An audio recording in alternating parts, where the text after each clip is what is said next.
An all-new electric Lotus Esprit is on the way. Plus, check out a junior hypercar from Gordon Murray Automotive. It's the T.33. I said in my previous video that the car world had gone crazy for news all of a sudden, and that there was so much amazing stuff to cover. Check out that video. The link is up here and I'll put it in the description as well. But as I was recording that, two other bits of momentous news also dropped.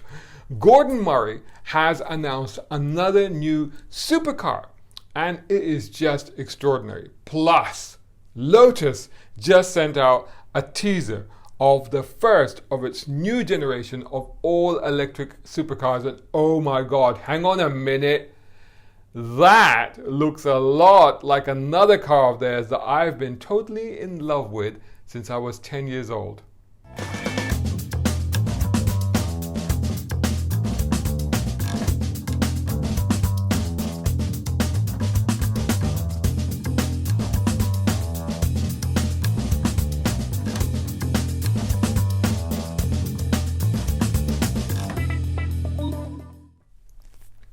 But first, the T.33 or the T33. This is an all-new supercar.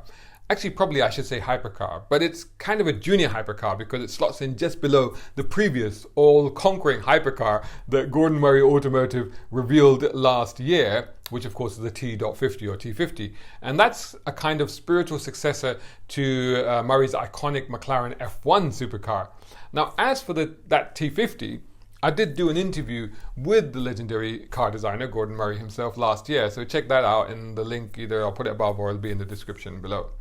Now, this new T33 will also be a limited production car. Only 100 will be made, and each will cost £1.37 million before taxes. Deliveries are expected by early 2024. It uses a reconfigured version of the same Cosworth V12 that's in the T50, but it gets its own carbon and aluminium lightweight architecture and will be a two-seater. If you remember, the T50 is a three-seater with a central driving position, like the original McLaren F1. The T33 weighs 1,100 kilograms, whereas the T50 is under 1,000, and the T33 gets a 3.9-litre V12, which revs to 11,100 RPM and produces 615 brake horsepower at 10,500 RPM. And also has 451 Newton meters of torque at 9,000 RPM, though you get 75% of that torque from just 2,500 RPM, with 90% from 4,500 RPM. There's a bespoke X-Track 6-speed transmission, or you can get what they're calling an instantaneous gear change system, or IGI with paddle shift actuation, which is surely an automatic, right? It's claimed that with no torque interrupt, it will be the fastest supercar gear change ever. Now, the steering is rack and pinion hydraulically assisted, so not electric. Brilliant. And it will have Brembo carbon ceramic brakes while riding on 19-inch front and 20-inch rear wheels shod with Michelin Pilot Sport Forest tires.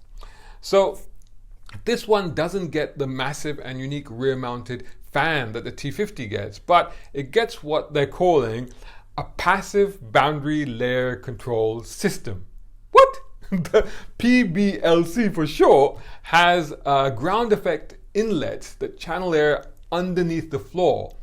Then there's a diffuser with a boundary layer removal duct activated by the base suction behind the car. I have no idea what any of that all means, but basically aerodynamic efficiency is 30% more effective than the conventional ground effects supercar. And it also means that there's no need for, all the wings and the skirts and the vents that you normally get on supercars, apart from the active rear spoiler on the T33. So instead, without all of that, you get this, quite sexy, curvy, but compact shape. Rather like, I would say, the old Ferrari and Porsche Le Mans races from the 60s. It is clean, it's sweet looking, way less fussy than the T50. It's got a more classic or retro look compared to the T50's more futuristic style. Which one do you prefer? This or the T50? Let me know. I mean, that's if you can afford the millions that it requires to buy them. Anyway, let me know what you think of them in the comments below. Right then, now to the most exciting news ever, at least for me. Now, Lotus just sent out a press release, literally just, announcing a tie-up with British Volt. Those are the guys that are making the Gigafactories here. I actually met some people from there at the British Motor Show last year. Now, the partnership is actually about an innovative new battery cell package that will power the next generation of Lotus cars, which, as you may recall, they're saying that after the Emira, all of their cars will be all electric. Okay, yeah, whatever. That's not what blew my mind, though. What made me drop my jaw and nearly pass out was this teaser image of what they say provides the first clues to a new Lotus EV sports car. But all I saw from these lines is the silhouette of my favorite car in the world ever, the classic Lotus Esprit, made famous by the 1977 Roger Moore Bond movie, The Spy Who Loved Me. You know, the white car that becomes a submarine when it dives into the water. And here it is. And what I've done is I've superimposed the sketch of the teaser image on top of the actual picture. So you see what I mean? It's almost an exact match. Come on! The Esprit is coming back. This is the evidence. Just look at it.